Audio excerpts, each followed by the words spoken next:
Всем привет! Вы на канале Цветик-семицветик. Сегодня я научу вас, как сделать вот такое украшение для камина. Полоски зеленого фуамирана шириной 3 см нарежем бахромой. Из них будем клеить еловые ветки. Клеить я буду моим новым термопистолетом, который мне подарили мои одноклассники. Ребята, привет! Сначала смажу термоклеем неразрезанный кончик. Приложу к нему спичку, обверну ее и дам высохнуть. Теперь смажу неразрезанный край термоклеем и обверну спичку спиралькой вот так.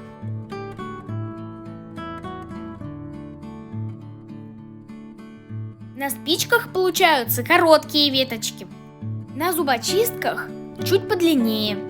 Нам понадобится много веток, коротких и длинных.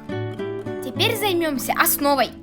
Из красного фуамирана по шаблону, прикрепленному в разделе сообщества, вырежем дуги. Их количество зависит от длины нужной вам гирлянды. Склеить их можно с изнаночной стороны, наложив заплатку. Моя гирлянда будет состоять из 5 дуг. С обеих сторон гирлянды приклеим к дугам хвостики.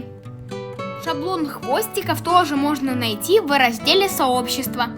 Теперь к дугам нужно приклеить еловые ветки. К каждой верхушке я приклею 2 длинных ветки и 1 короткую.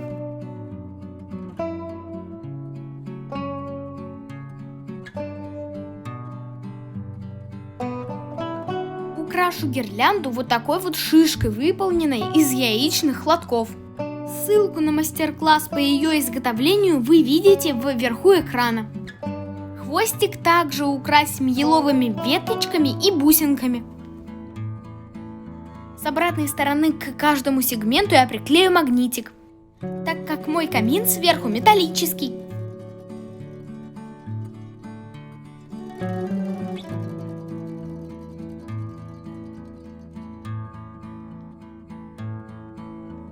Все, наша новогодняя гирлянда для украшения камина готова.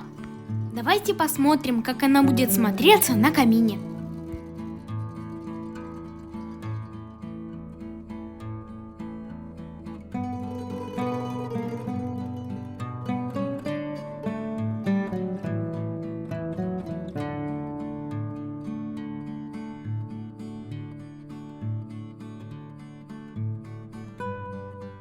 Вот такое эффектное украшение для камина у нас с вами получилось.